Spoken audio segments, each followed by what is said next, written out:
शरद पवारांना उमेदवारी दिली नाही तर भाजप 5वा उमेदवार देण्याच्या तयारीमध्ये असल्याची माहिती आहे। अर्ज दाखल करण्यास 1 दिवस बाकी आहे आणि तरी महाविकास आघाडीने उमेदवारी दिलेली नाहीये। मवियाची आज बैठक आहे। शरद पवारांना उमेदवारी देण्यावरून मवियामध्ये एकमत होत नसल्यामुळे अजूनही घोषणा झालेली नाही। राज्यसभेच्या एकमेव जागेसाठी सेना काँग्रेससह शरद पवारांच्या राष्ट्रवादीचा दावा आहे। मात्र मवियाच्या भूमिकेवरती भाजप नवा डाळ खेळण्याच्या तयारीमध्ये। शरद पवार हे मवियाचे उमेदवार नसतील तर भाजपचे 5 आणि शिवसेना राष्ट्रवादीचा प्रत्येकी 1 उमेदवार राज्यसभेच्या रिंगणामध्ये असेल अशी सूत्रांची माहिती आहे। राज्यसभेच्या निवडणुकीची महाविकास आघाडीकडून ही उमेदवारी नेमकी कोणाला दिली जाते हे पाहणं महत्त्वाचं असणार आहे। शरद पवार यांचंच नाव आघाडीवरती आहे, मात्र जर त्यांचं नाव नसेल, दुसऱ्या कोणाला उमेदवारी दिली तर भाजप मात्र एक वेगळा डाव, एक वेगळी खेळी खेळण्याच्या तयारीमध्ये दिसतोय।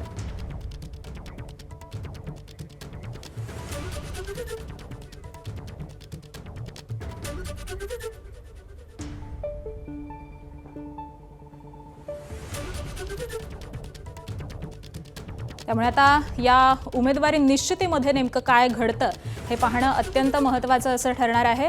महाविकास आघाडीमध्ये शरद पवारांना मिळणारी उमेदवारी ही भाजपसाठी अनुकूल आहे। भाजप शरद पवारांच्या उमेदवारी पडद्यामागून हालचाली सुरू आहेत का हे आपण ग्राफिक्सच्या माध्यमातून जाणून घेऊयात। पवारांना उमेदवारी मिळाल्यास मवियामध्ये काही नेत्यांच्या नाराजीची शक्यता आहे। मवियामध्ये बिघाडीही होऊ शकते। पवारांना उमेदवार मिळाल्यास ठाकरेंच्या शिवसेनेला संख्याबळ अधिक असूनही दूर ठेवण्यात भाजपला यश मिळणार आहे। काँग्रेसला विरोधी पक्षनेते पदासाठी राज्यसभेची उमेदवारी आवश्यक असताना पवारांच्या उमेदवारीमुळे काँग्रेसला फटका बसतोय। विलीनीकरण चर्चा सुरू असताना पवारांच्या उमेदवारीमुळे संभ्रम कायम राहू शकतो। महायुतीसाठी हे फायद्याचं असेल। पवारांना उमेदवारी न दिल्यास महायुती 7वा उमेदवार देण्याच्या तयारीत आहे।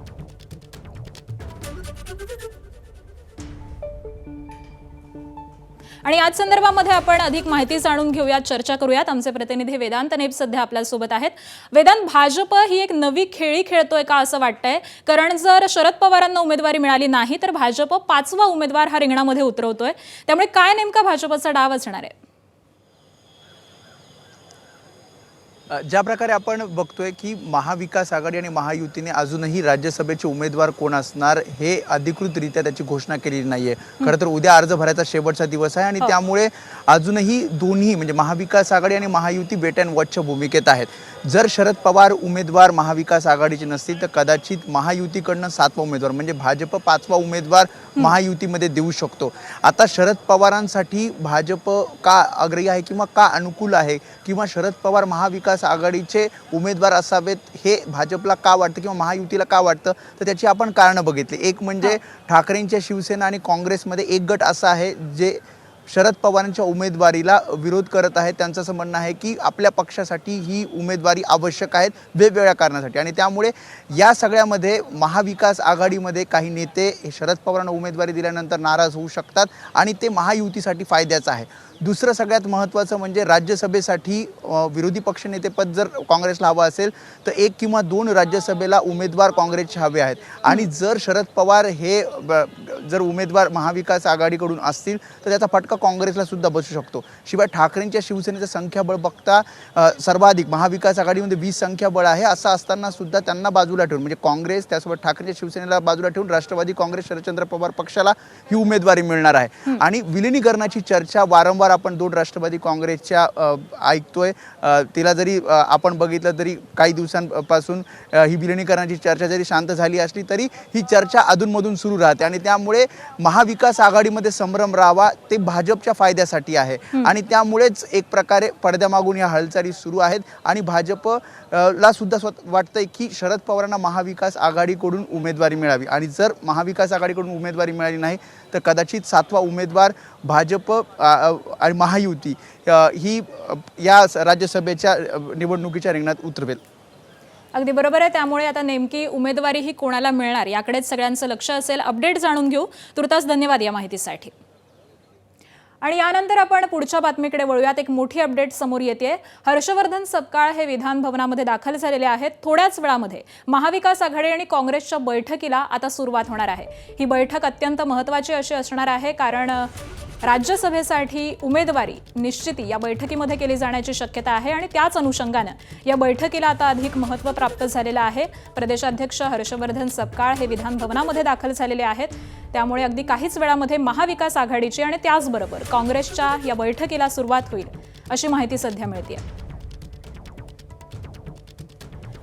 आणि याच संदर्भामध्ये आपण माहिती जाणून घेऊया। आमचे प्रतिनिधी राजू सोनावणे सध्या आपल्यासोबत आहेत। राजू, एकीकडे काँग्रेसची बैठक आहे आणि त्याचबरोबर अत्यंत महत्त्वाची अशी मवियाची बैठक देखील आहे। राज्यसभेची निवडणूक आहे, उमेदवारी नक्की कोणाला मिळणार याची या बैठकीमध्ये चर्चा होईल। काय अपडेट्स मिळतात?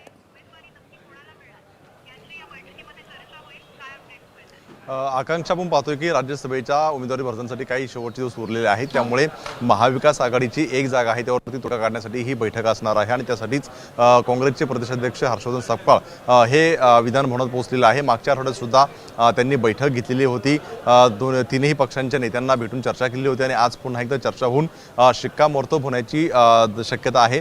खरं तर आपण पाहतोय की महाविकास आघाडीकडनं एक जागा आणि 6 जागा ह्या महायुतीच्या आहेत, त्यामुळे एक जागा जी आहे ती कोणाला द्यायची यावरून जे आहे चर्चा सुरू आहे। आणि जवळपास आपण पाहतोय की शरद पवार यांच्या नावावरती काही प्रमाणामध्ये शिक्कामोर्तब सुद्धा झाल्याचं पाहायला मिळते, कारण काल मातोश्रीवरती सुद्धा जयंत पाटील आणि सुप्रिया सुळे यांची 8 वाजता बैठक पार पडली होती, त्यावेळेस सुद्धा त्यांच्यापुढे प्रस्ताव ठेवण्यात आलेला होता। मात्र राज्यसभेची निवडणूक जरी असली तरी पुढची काही समीकरणं आहेत आणि ती म्हणजे आपण पाहिलं की विधान परिषदेत सुद्धा 9 जागा रिक्त होत्या, त्यामध्ये उद्धव ठाकरे स्वतः आहेत। त्यामुळे काँग्रेसचं म्हणणं असं आहे की राज्यसभा जर शरद पवारांना दिली, विधान परिषद ही उद्धव ठाकरेंना परत दिली तर काँग्रेसच्या वाट्याला काय येणार किंवा काँग्रेसला काय मिळणार असा प्रश्न आहे। त्यामुळे काही काँग्रेसच्या काही आमदारांचं सुद्धा म्हणणं आहे की राज्यसभा ही काँग्रेस लढवली गेली पाहिजे आणि याच कारणासाठी ही महाविकास आघाडी बैठक आहे।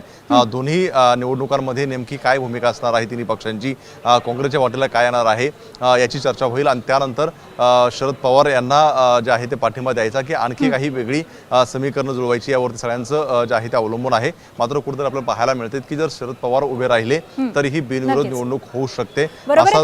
सगळंच लक्ष या बैठकीकडे लागून राहिलेलं आहे। या संदर्भातले सगळे अपडेट्स हे वेळोवेळी तुमच्याकडून जाणून घेऊ। तुर्तास धन्यवाद या माहितीसाठी। एबीपी माझा, उघडा डोळे बघा नीट।